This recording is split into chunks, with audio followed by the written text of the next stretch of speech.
I do Paws for Love because the ability to share my absolutely fantastic animal with other people and know that it makes them feel really, really good.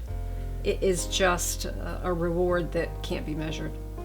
The most rewarding thing to me is, I think, just seeing the people, the smiles I put on their faces, the kids, the joy I put on their faces. It's just amazing. But it makes me feel good. I can help people and make them feel better. And I've been doing this now for 17 years, and I just love it.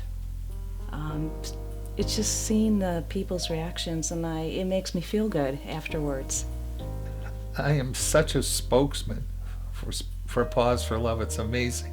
It's probably the greatest thing I ever did. I love it. It's a really such a worthwhile program. We do Paws for Love because it's so rewarding. It's a great outlet for the dogs to be socialized and meet new people. And it's just very rewarding because you never know what the story is of the person that you're going to interact with. It could be a happy story, it could be a very sad story, but if we can help divert somebody from their sadness and maybe bring a smile to their face, it's well worth our time. One of my favorite memories is we were at Greenfields, which is a rehab and nursing home in Lancaster, and a woman stopped me and asked if I could bring Sam in to visit her aunt. And her aunt was in a wheelchair, as most of the people are there. And Sam went over to her and he put his head on her lap, and she started petting him and talking to him, and then he was giving her kisses. And after a little while, we left. A few days, I was going there every day at the time, and a few days later, the woman who was the niece stopped me and thanked me for bringing Sam in and told me that her aunt was dying, and those were her last conscious moments when she was talking to Sam. And I thought, you know, if you can end your life with a dog like Sam, it really made me feel good. We have a little poodle that went out and did visits with autistic children. And one of the little boys was 4 years old and was nonverbal, never had spoken in his whole life. He was afraid of the dog at first, wouldn't come up anytime they came, and then slowly he would come over. And one day he said, "Dog." He had never spoken before. The teacher started crying. They called his mother, and they put his mother on speaker. His mother had never heard her child speak, and he said, "Dog." And it's amazing what these animals do when they go out and do visits. There are people in nursing homes that the nurses say don't speak to people, but they will speak to the animal.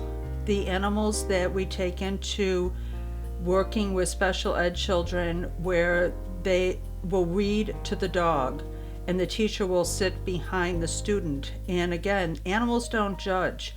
So that when these children who are having difficulty speaking or reading, they feel more comfortable because the dog isn't judging how well they can do things. Dogs have an amazing power to touch and heal people. Our work at the Buffalo Airport, just the stress that the people that work there are under, plus the passengers, it makes a big difference in their lives. They actually look forward to every Tuesday, Thursday to go to the airport. The people who work at the airport are the best people in the world. They love the program too. I mean, it's such a stress reliever to them. We go to the airport, and my sister said, "Oh, I'm coming home that day." And we were in the arrival area, and she was greeting a passenger who just arrived off a plane. And she looked over her shoulder and saw my sister, ignored her, and then went back to the person she was greeting. And she looks over again. You could tell she wanted to greet her, but she stayed still focused to what she was doing. She stayed focused on her job. And finally the passenger says, "Does she know that person?" I said, "Yes, that's my sister. She just arrived back on a plane as well." And she goes, "Let her go see her." And I looked at her, I said, "Break." Off she went to my sister and did her hug and jumped up on her, which she doesn't do when she's working. So there's definitely a difference between working and being Bella and being a dog. the reaction is beyond belief. And it's not only from the children, it's not only from the passengers. So many of the people who work there, how they love to see, they know his name, and they, Raj, it's just, everything's heartwarming. It's just the greatest thing I ever did. You know, just the reward of knowing I'm helping somebody get through their day or feel better about flying or, you know, taking an exam. But also just watching my dog, I mean, just watching her react to people is amazing. She has no hesitation. She sits in front of them, she leans on them, and then she looks up like this, as if she adores them and they're the only human being in the world, you know. I mean, she's just amazing at what she does. I just get so much joy out of that. I found that I have a very good, smart dog, very intelligent dog, who's easygoing, lovable, and I just don't want to hold that to myself. I want to share him with people. Love your dog, and your dog will love you, and by loving you, he'll love other people.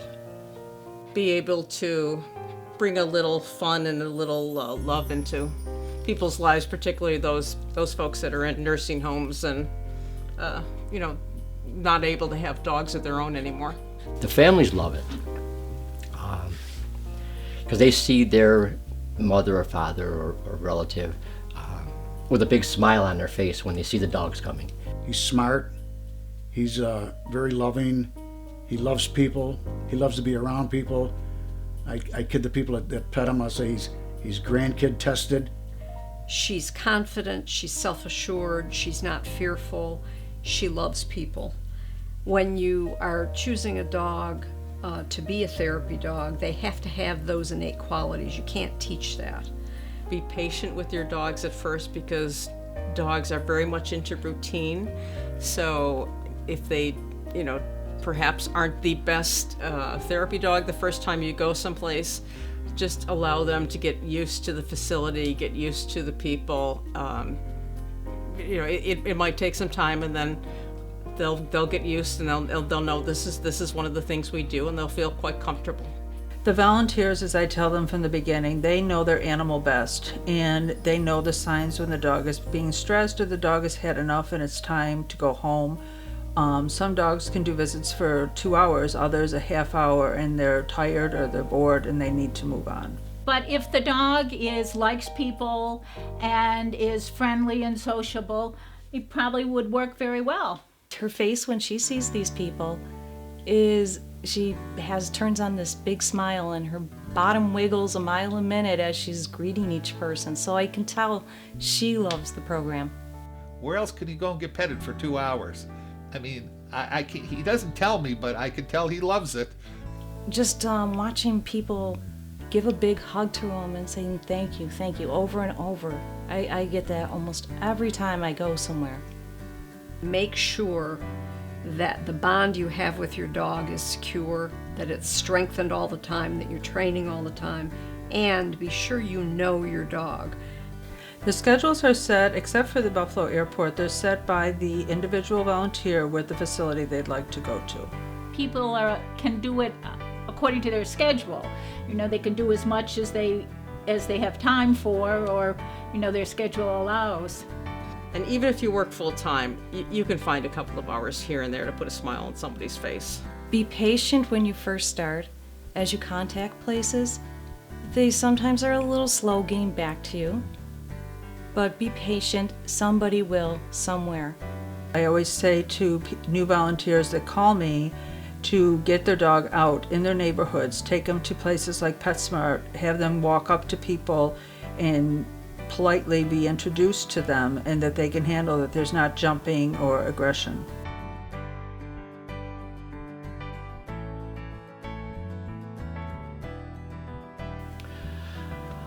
A smile on somebody's face. That is the ultimate reward.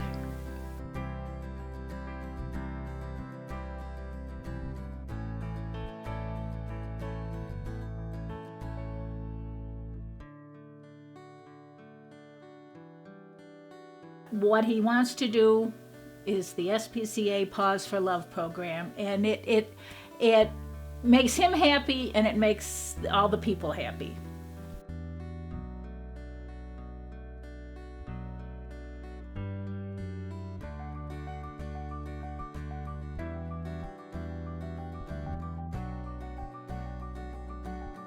That's a good question. You know, I'm having the time of my life. He's a dog.